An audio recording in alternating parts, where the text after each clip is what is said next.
Samajwadi party के राष्ट्रीय महासचिव शिवपाल यादव बुधवार को गोंडा पहुंचे। कार्यकर्ताओं ने उन पर फूलों की बारिश करते हुए गगनभेदी नारों के साथ भव्य स्वागत किया। वहीं पूर्व मंत्री स्वर्गीय पंडित सिंह के परिवार से मुलाकात की और पंडित सिंह के चित्र पर माल्यार्पण करते हुए वो भावुक हो गए और उनकी आंखों से आंसू टपक पड़े और पूर्व मंत्री के भतीजे सपा नेता सूरज सिंह को गले लगाया। उन्होंने कहा कि स्वर्गीय पंडित सिंह समाजवादी पार्टी के अनमोल धरोहर थे। उन्होंने अनौपचारिक बातचीत में कहा कि पंडित सिंह जैसा राजनीतिक न कभी हुआ न कभी होगा। वह बिरले और विलक्षण थे, जनता से उनकी आत्मीय परिवार के सदस्य की तरह थी। उन्होंने कहा कि पंडित सिंह समाजवादी पार्टी ही नहीं, प्रदेश की भी अनमोल धरोहर थे। वह सरलता, समर्पण और सहजता उनके रोम रोम में थी। उन्होंने कहा कि वह और उनका पूरा परिवार समाजवादी पार्टी के लिए समर्पित रहेगा। उन्होंने कहा कि राष्ट्रीय अध्यक्ष और राष्ट्रीय महासचिव का स्नेह उनके लिए ऊर्जा की तरह है। वहीं समाजवादी पार्टी के वरिष्ठ नेता शिवपाल सिंह यादव पूर्व मंत्री स्वर्गीय पंडित सिंह के आवास पर मीडिया से बातचीत में कहा कि बीजेपी फर्जी मुकदमा लिखाकर विपक्ष को खत्म करना चाह रही है। वहीं वह यूपी की कानून व्यवस्था पर सवाल खड़े करते हुए उन्होंने कहा कि अपराधी बेलगाम हो गए, सड़कों पर हत्याएं हो रही हैं, कानून व्यवस्था पूरी तरह से ध्वस्त हो चुकी है। अमेठी की घटना को लेकर सीएम योगी सरकार पर निशाना साधते हुए कहा कि यूपी में कानून व्यवस्था पूरी तरह से ध्वस्त हो चुकी है।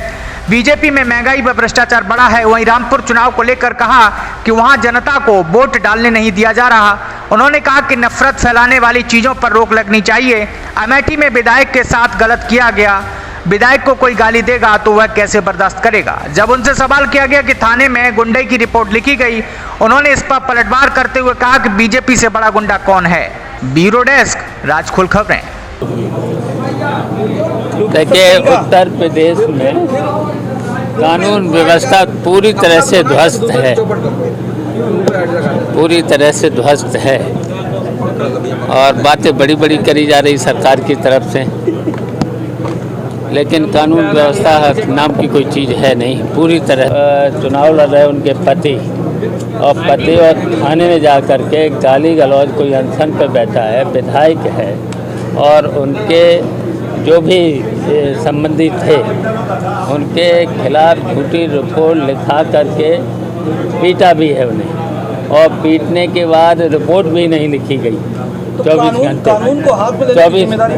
घंटे में रिपोर्ट नहीं लिखी गई और थाने में बैठ कर के सबको गाली दे रहा है, विधायक को गाली दे रहा है। विधायक को जब गाली दे रहा है, अबे आपको कोई गाली यहाँ देने लगे तो बर्दाश्त होगी आपको बर्दाश्त होगी। तो ये सोचना चाहिए, ये तो देखिए कानून भी तो काम करे। थाने में वहाँ पुलिस है, एसपी है, सब जो चीज़ है ना, तो पहले उसके खिलाफ कार्रवाई करो, रिपोर्ट लिखो। थाने में गाली दे रहा है, थाने में गुंडाई कर रहा है कोई, और उसकी रिपोर्ट भी नहीं लिखी जा रही है। और जब अनशन पे बैठे हैं, अनशन पे बैठे तो विधायक को गाली देगा। हार पहन के घूमते थे।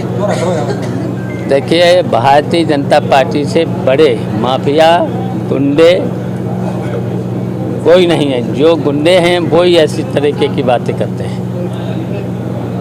लोकसभा चुनाव में तमाम विपक्षी दल आपसे